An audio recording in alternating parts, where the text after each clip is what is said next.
সমস্ত উচ্চ মাধ্যমিক ছাত্রছাত্রীদের আমার তরফ থেকে আগাম শুভেচ্ছা জানিয়ে আজকে আমি তোমাদের ইতিহাসের বিষয়ে গুটি কতক সাজেশন দিতে চলেছি। গুটি কতক, যে কটা সাজেশনস দেবো তোমরা এগুলো ফলো করো, এগুলো নোট ডাউন করে নাও। এই কটা প্রশ্নই তোমরা ভালো করে করে যাও, দেখবে তোমরা 99% তোমরা কমন পাবেই। খুব ভালো করে মুখস্থ করে যাও, বুঝে শুনে মুখস্থ করে যাও, পয়েন্টসগুলো দিয়ে দিয়ে ভালো করে লিখে দেবে, দেখবে তোমরা ভালো নম্বর পাবেই, আমার আশা। তা কথা না বাড়িয়ে, যে গুটি কতক প্রশ্ন ইতিহাসের জন্য, এবারে উচ্চ মাধ্যমিক 2025-এর জন্য যে গুটি কতক প্রশ্ন আমি সিলেক্ট করেছি, সেই প্রশ্নগুলো আমি তোমাদের বলছি, তোমরা কাইন্ডলি নোট ডাউন করে নিও। তোমাদের 5টা প্রশ্নের উত্তর দিতে হয় মান 8-এর। সেখান থেকে আমি বেছে নিয়েছি বেশ অল্প সংখ্যক প্রশ্ন কটা।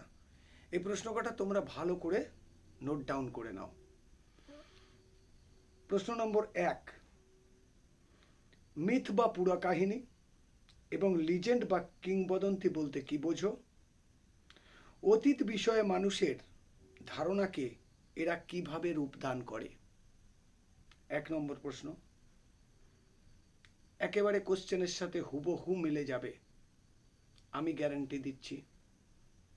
তোমরা নোট ডাউন করে এগুলো প্রিপেয়ারিং তোমাদের তো হয়ে গেছে, প্রিপারেশন তোমরা নিয়ে নিয়েছো। এই কটা প্রশ্ন একটু ভালো করে তোমরা দেখে যাও, একেবারে লাস্ট মিনিট সাজেশন হিসেবে এগুলো ব্রহ্মাস্ত্র হবে, আমি বলছি, আমি কথা দিচ্ছি। তা 1 নম্বর প্রশ্ন গেল। 2 নম্বর প্রশ্ন, পেশাদারি ইতিহাস চর্চা কি? অপেশাদারি ইতিহাস চর্চার সঙ্গে পেশাদারি ইতিহাস চর্চার পার্থক্য আলোচনা করো। দুটো প্রশ্ন হলো। 3 নম্বর, উপনিবেশবাদ ও সাম্রাজ্যবাদ প্রসঙ্গে হবসন লেনিনের তত্ত্বটি আলোচনা করো। 4 নম্বর, চীনের মে 4 আন্দোলনের কারণগুলি বিশ্লেষণ করো। এই আন্দোলন কিরূপ প্রভাব ফেলেছিল? 4টে প্রশ্ন একেবারে কোশ্চেন্সের সাথে তোমরা মিলিয়ে মিলিয়ে দেখে নেবে, তারপরে আমাকে কমেন্ট করো। 5 নম্বর, পলাশী ও বক্সারের যুদ্ধের তুলনামূলক আলোচনা করো। 6 নম্বর প্রশ্ন, ভারতের সমাজ সংস্কারক হিসেবে রাজা রামমোহন রায়ের অবদান সংক্ষেপে আলোচনা করো।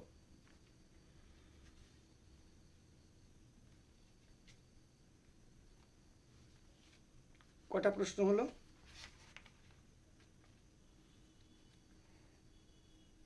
6টা। 7 নম্বর, মন্টেগু চেমসফোর্ড সংস্কার আইন 1919 এর বৈশিষ্ট্যগুলি লেখো, এই আইনের ত্রুটিগুলি আলোচনা করো।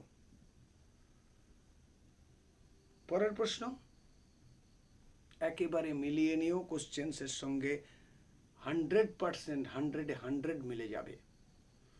ভারত ছাড়ো আন্দোলনের ঐতিহাসিক তাৎপর্য ব্যাখ্যা করো এবং এই আন্দোলনে মহিলাদের অংশগ্রহণ সম্পর্কে সংক্ষেপে আলোচনা করো। একদম মিলে যাবে, একদম টোটো মিলে যাবে। পরের প্রশ্ন, সুয়েজ সংকটের তাৎপর্য ব্যাখ্যা করো, এই সংকটে ভারতের ভূমিকা কি ছিল? সুয়েজ সংকটের তাৎপর্য ব্যাখ্যা করো, এই সংকটে ভারতের ভূমিকা কি ছিল? আর একেবারে লাস্ট সর্বশেষ প্রশ্ন, স্বাধীন বাংলাদেশের উত্থান এর পশ্চাতে শেখ মুজিবুর রহমানের ভূমিকা আলোচনা করো।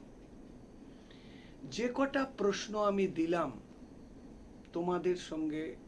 তোমাদের কাছে উপস্থাপিত করলাম, আমি কথা দিচ্ছি তোমরা যখন কোশ্চেন্সগুলো ফলো করে যাও, এই কোশ্চেন্সগুলোর সাথে তোমাদের উচ্চ মাধ্যমিকে এবছরে ইতিহাসে যে কটা প্রশ্ন আসবে তার 100-এ 100 তোমরা কমন পাবেই। আমার আশা, আমার ভরসা, আমার সাজেশনস, এর বাইরে কোনো কিছু আসবে না। তোমরা করে যেও। ভালো করে নোট ডাউন করে নিয়েছো নিশ্চয়ই। তোমাদের পরীক্ষা খুব ভালো হোক, আশীর্বাদ রইল। Best of luck.